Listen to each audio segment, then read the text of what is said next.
Next we apply the same transformation to these four vectors. Now these four vectors have endpoints. 0, 0 of course is right here.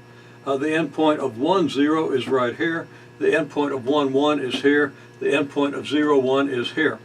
So if we go from vector to vector, or from endpoint to endpoint, we're going to be going around a square. Verify that that's a square. Okay, so what happens under transformation? Well, we apply the same transformation, the 1, 2, negative 2, 1 transformation, the one we used previously. And these vectors, as you can easily verify, map onto these vectors. And the endpoint of this vector is still just the origin. The endpoint of this vector, if its initial point is at the origin, is here. The endpoint of this vector is here. The endpoint of this vector is here. So if we go through these transformed vectors in the same order, we're still moving counterclockwise around a rectangle. Might not be a square. And then we can determine whether this actually is a square, whether these angles are actually 90 degrees and so forth.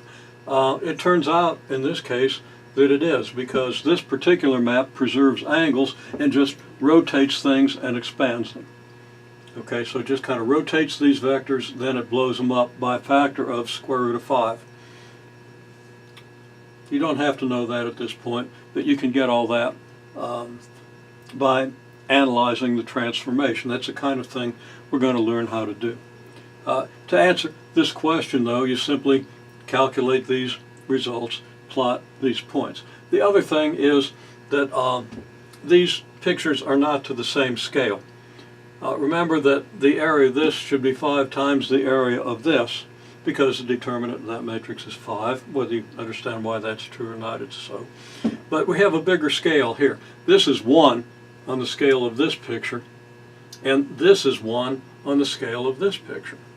So we don't have consistent scales, and I probably should have drawn it with consistent scales, but I'd kind of leave it to you to do that. You know, sketch these 4 vectors, sketch these 4 vectors on 2 different coordinate planes, and get your scales and see how this rectangle ends up considerably bigger than this one.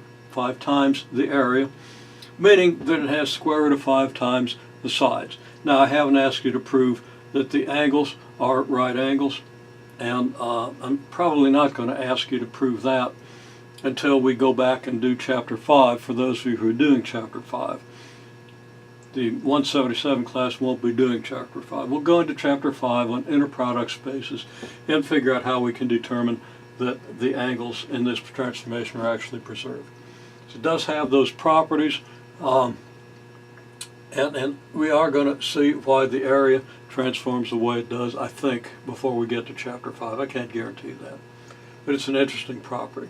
Okay, we'll go on with the next question.